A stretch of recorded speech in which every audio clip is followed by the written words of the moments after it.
Eu quero que você preste atenção nesse trecho desse podcast aqui, falando a respeito de algumas coisas obscuras que por anos têm ocorrido dentro das igrejas. Prestem atenção.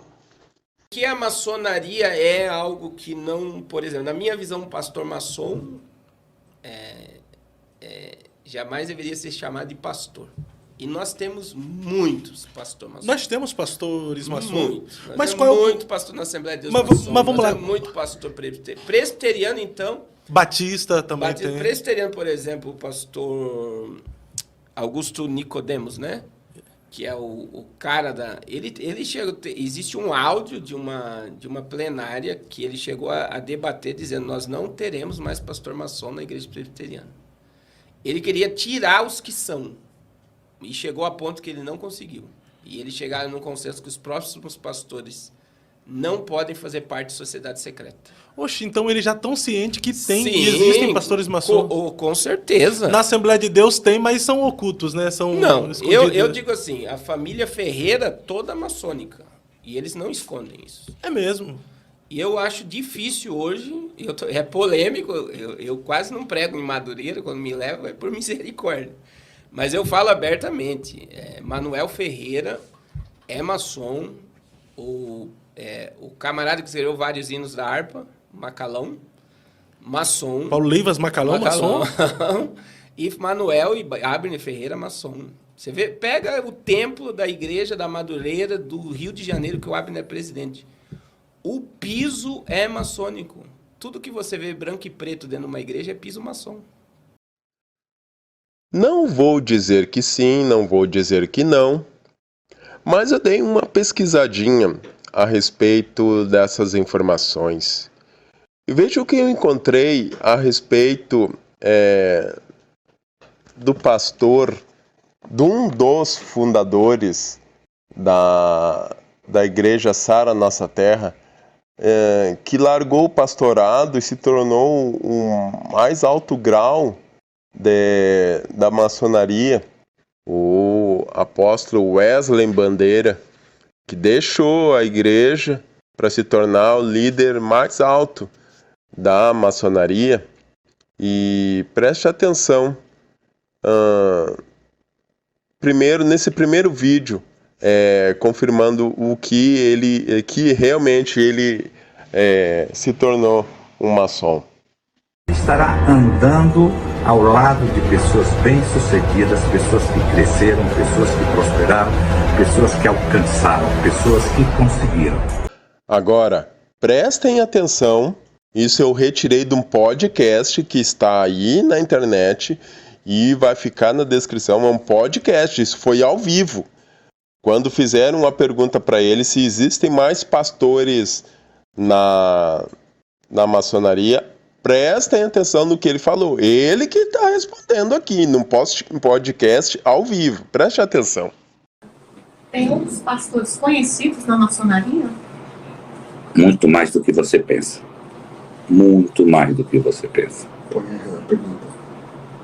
Fala a pergunta. A pergunta, não sei se você ouviu. Tem aqui, está escrito embaixo. Tem outros pastores conhecidos na maçonaria? Sim.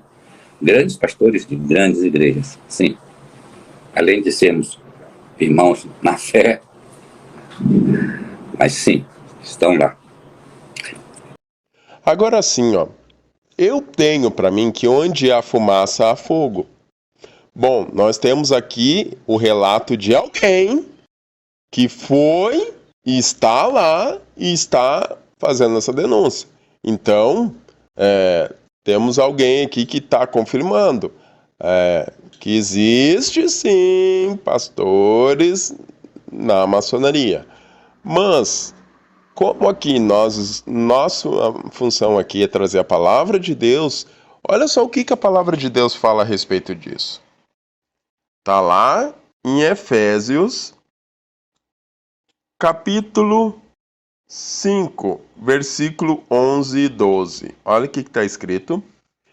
E não vos associeis às obras infrutíferas das trevas. Pelo contrário, condenai-as. pois é vergonhoso até mesmo mencionar as coisas que fazem às escondidas.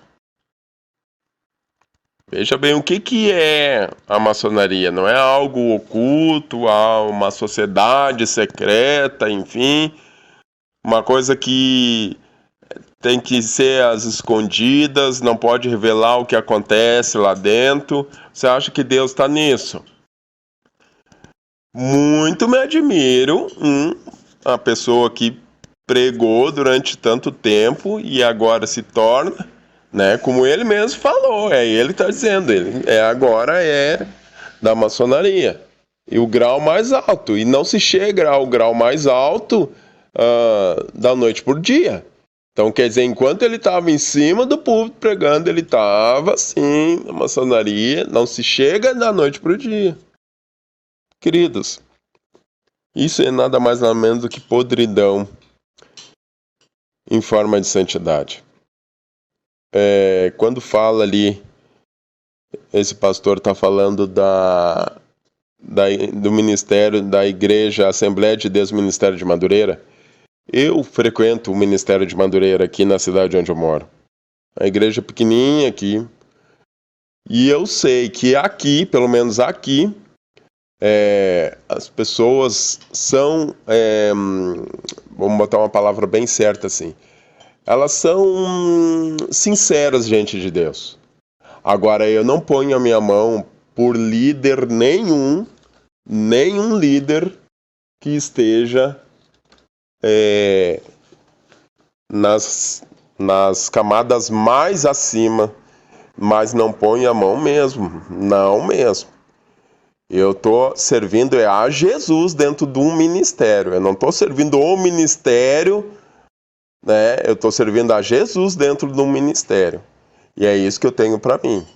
Mas que tem podridão não só aqui, eu sei que tem podridão em muitas outras denominações, e quanto mais dinheiro tem, mais, vamos dizer assim, maiores templos suntuosos, mais corrupção, mais coisa podre tem. Se eu pudesse falar que tanta coisa que eu sei a respeito de alguns ministérios aí, né, que pousam aí de super espirituais, e eu sei de muita coisa podre. Então, esse vídeo ele é pequenininho, mas é pra gente apenas refletir o que tem acontecido aí, e pra gente procurar colocar esse propósito no coração, servir a Jesus dentro de um ministério, não servir o ministério, servir a Jesus dentro de algum ministério. E se você vê que a coisa está ficando meio cabuloso, isso, Senhor, eu estou saindo, me abre outra porta aí, porque aqui não dá. Faça assim, e você vai ver que Deus vai te guardar do dia mau, em nome santo de Jesus.